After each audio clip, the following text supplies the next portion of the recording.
Hello everyone, welcome back to my channel. তা এখন থেকে ব্লগটা স্টার্ট করলাম, সঙ্গে থাকো। রান্না হয়ে গেছে সকালবেলা। আজকে রান্না করেছি হচ্ছে তেলাপিয়া মাছ দিয়ে আলু দিয়ে সর্ষে বাটা করেছি। তো মেয়ে ওটাই নিয়ে গেছে, ও যেহেতু এক তরকারি ভাত খায় ওই জন্য আর কিছু করিনি। আর কালকের একটুখানি মাছের ঝোল আছে, ওটা গরম করে দেব দাদাকে, যদি খায় খেয়ে নেবে। আর আমি একটুখানি এই আমের ঝোলটা এখন করব। একটুখানি এই আমের ঝোলটা করলে না আমার দুটো ভাতটা খেতে ভালো লাগে। মাছের ওই সর্ষে বাটা করেছি, ওটা আমি খুব একটা পছন্দ করি না। যেহেতু তেলাপিয়া মাছটা প্রায় দিনই পেঁয়াজ দিয়ে কষা কষা করি, আজকে ভাবলাম একটু সর্ষে বাটা করি, কেননা অনেক দিন বাদে তেলাপিয়া মাছটা হয়েছে। তা আমটা কেটে সেই ফ্রিজের মধ্যে আগের দিনে তরমুজটা ছিল, খাওয়াই হয়নি। তা দেখলাম ভালোই আছে, কেটে রাখি, তা পরে খেয়ে নেবো। কাটার অভাবেই খাওয়া হচ্ছে না, তাই জন্য ভাবলাম যে কাটা থাকলে ঠিক খাওয়া উঠে যাবে, না হলে এই ফ্রিজের মধ্যে থাকতে থাকতে না তারপরে নষ্ট হয়ে যাবে, দিয়ে টান মেরে ফেলে দেবো। পয়সা দিয়ে কিনে নিয়ে এসে জিনিস নষ্ট করা, এটা অবশ্য আমার একটুখানি স্বভাব আছে। তো যাই হোক, তরমুজটা কাটতে কাটতে কড়াইটা গেল গরম হয়ে, ওই জন্য ভাবলাম আগে আমের ঝোলটা বসিয়ে দিই।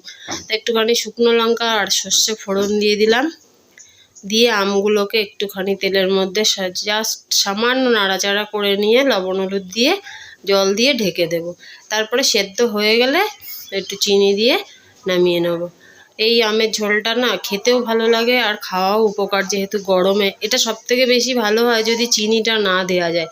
কিন্তু আমি আবার অত টক পছন্দ করি না, ওই জন্য একটু চিনি দিই, টক মিষ্টি মেশানো, ওটা দিয়ে ভাতটা খেতেও ভালো লাগে, দাদা চুমুক দিয়ে খেয়ে নেয়। তাই জন্য একটুখানি এটা করে নিলাম। সমস্ত কাজবাজ এখনও পড়ে আছে। তো তরমুজটাও কাটা হয়ে গেছে, ফ্রিজে রেখে দিই, দিয়ে পরে হচ্ছে একটু বিট লবণ দিয়ে খেয়ে নেব। আজকে আর সেরকম কিছু রান্না করিনি। তারপরে সব রান্না বান্না কমপ্লিট হয়ে আমের ঝোলটা নামিয়ে নিয়ে এবার চলে এলাম বাসনগুলো ধুতে। সকাল থেকে যে কটা বাসন হয় এই দুপুরবেলাটায় মাজতে হয়। সকালে চায়ের বাসন, রান্নার দু একটা বাসন বেরোয়, খুব একটা বাসন এখন নেই, অল্পই আছে। আর হচ্ছে ওই মেয়ে খেয়ে গেছে ওই কাপটা, এই কটা মেজে তারপরে রান্নাঘরটাকে পরিষ্কার করে নিয়ে ঘরটা একটু মুছে স্নান করে নেবো। দাদাকে জিজ্ঞাসা করলাম যে তুমি কি খাবে, উনি যেহেতু বাড়ি চলে এসছে, তা বললো যে একটু বাদে খাচ্ছি। তাহলে আমি বাসন মেজে ঘরটা মুছে ওনাকে খেতে দিয়ে তারপরে যাবো স্নান করতে, কেননা যেহেতু মাছ হয়েছে, মাছ রান্না করলে না দাদার অনেকক্ষণ টাইম লাগে খেতে। উনি সেই কাটা বেছে বেছে সে 1 ঘন্টা বসে বসে খায়। তারপরে এই আমের ঝোল থেকে সমস্ত সর্ষে ফোড়ন যেগুলো দেবো সেইগুলোকে খুঁটে খুঁটে বেছে বেছে খাবে। ওই জন্য ওনাকে আগে খেতে দিয়ে তারপরে যাব আমি স্নান করতে। আমি স্নান সেরে পুজো দিয়ে উঠতে উঠতে যদি ওনার খাওয়া হয়ে যায় থাকে তো ভালো, না হলে আমার সঙ্গেই খেয়ে উঠবে। ম্যাক্সিমাম দিন মাছ হলে আমি তাই করি। মাছটা দাদার ভীষণ দেরি হয় খেতে, আর বিশেষ করে মাছের মাথা ফাতা যদি থাকে। তো বাসন কটা মোটামুটি সব মাজা হয়েই গেছে। চায়ের বাটিটা আর কড়াইটা রয়েছে গ্যাসের ওপরে, কড়াইটা ধুলেই হয়ে যাবে। এই টুকটুক করে বাসনগুলো বেরোয়, একটা একটা করে ধুয়ে নিলেই হয়ে যায়। কিন্তু না, আমার ওই বারবার করে বাসন মাজা ভালো লাগে না, ওই জন্য ভাবি একবারে সব কটা হয়ে যাক, একসঙ্গেই মেজে নেব। তো বাসন মেজে নিয়ে আর দুপুরে আর ভিডিও করা হয়নি। তো সন্ধ্যাবেলায় একটুখানি বেরিয়েছিলাম, বেরিয়ে বাড়ি এলাম।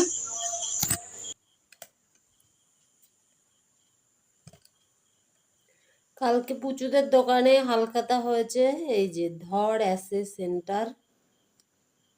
তো এই যে দিয়েছে সোনপাপড়ি একটা, হলদিরামের বড় প্যাকেট।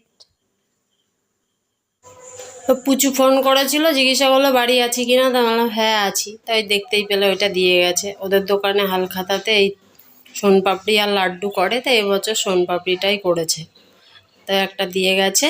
তো রাতের বেলায় আজকে আলু ভাজা আর রুটি করব। আর সেই দিনের বিরিয়ানি আমি তো খেতে পারিনি, অল্প একটুখানি খেয়েছিলাম, আর গোটাটাই ধরা রয়েছে, তো মেয়েকে ওটাই আজকে গরম করে দিয়ে দেবো। দাদার আর আমার জন্য রুটি করব, ওই জন্য আলু ভাজাটা বসিয়ে আটাটা মেখে নিচ্ছি। মেখে নিয়ে 6-7টা মতন রুটি হবে, হয়ে তারপরে ওর বিরিয়ানিটা লাস্টে গরম করব। তাহলে ও বাড়ি চলে আসতে আসতে ও যদি একটু লেটও হয় তাহলে গরম থাকবে। চাটুর ওপরেই বসিয়ে রেখে দেবো, কেননা আমার যেহেতু মাইক্রোওভেন নেই, গরম করাটা একটুখানি সমস্যাই হয়ে যায়। তরি তরকারি তবু কড়াইতে বাটিতে গরম করা যায়, কিন্তু এইসব খাবার একটুখানি মাইক্রোওভেনে দিয়ে গরম করলে খুব ভালো হয়। কিন্তু সেটা যেহেতু নেই, তো যেরম আছে সেরমভাবেই করতে হবে। রুটিটা বেলে আগে রুটি সেঁকে নিয়ে তারপরে ওটা করবো, ওই চাটুতেই বসিয়ে দেবো বাটিটা দিয়ে।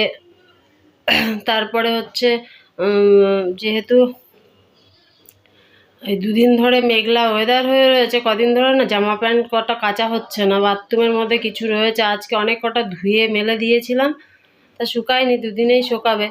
কেননা যেহেতু রোদের তেজটা একটু কম আগের তুলনায়, তারপরে একটু মাঝে মধ্যে মেঘলা ওয়েদার হয়ে যাচ্ছে, ওই জন্য একটু সমস্যা হয়ে যাচ্ছে। কদিন ধরেই হচ্ছে কাচা হচ্ছে না।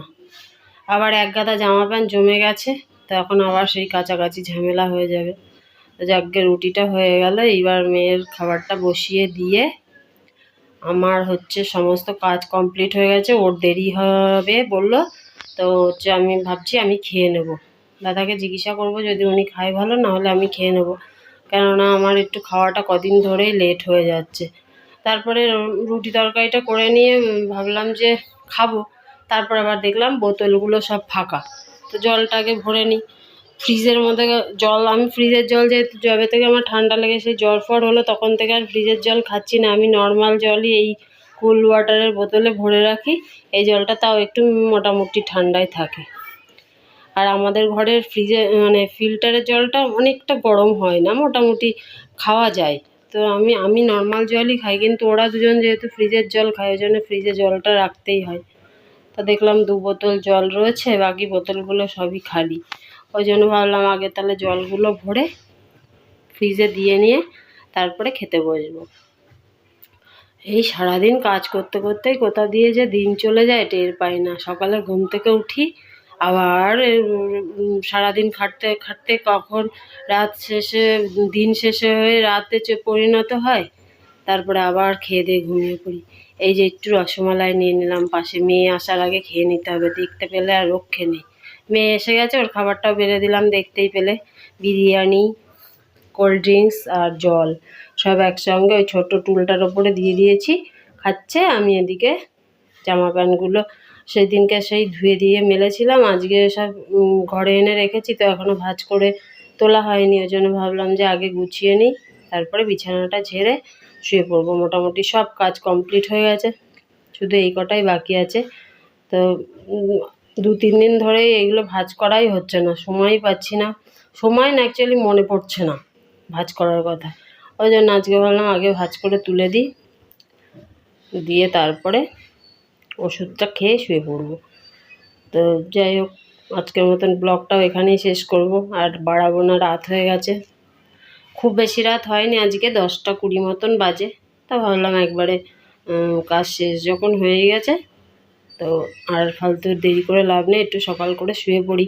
বেশি রাত করে শুলে সকালবেলায় উঠতে আবার লেট হয়ে যায় আমার। আমি একটু ঘুম কাতুরে বেশি, সেটা আর কি সবাই বলে, বললেও আমার কিছু করার নেই। যাকগে, শুভরাত্রি, গুড নাইট, সবাই ভালো থেকো, সুস্থ থেকো, tata, bye bye, see you.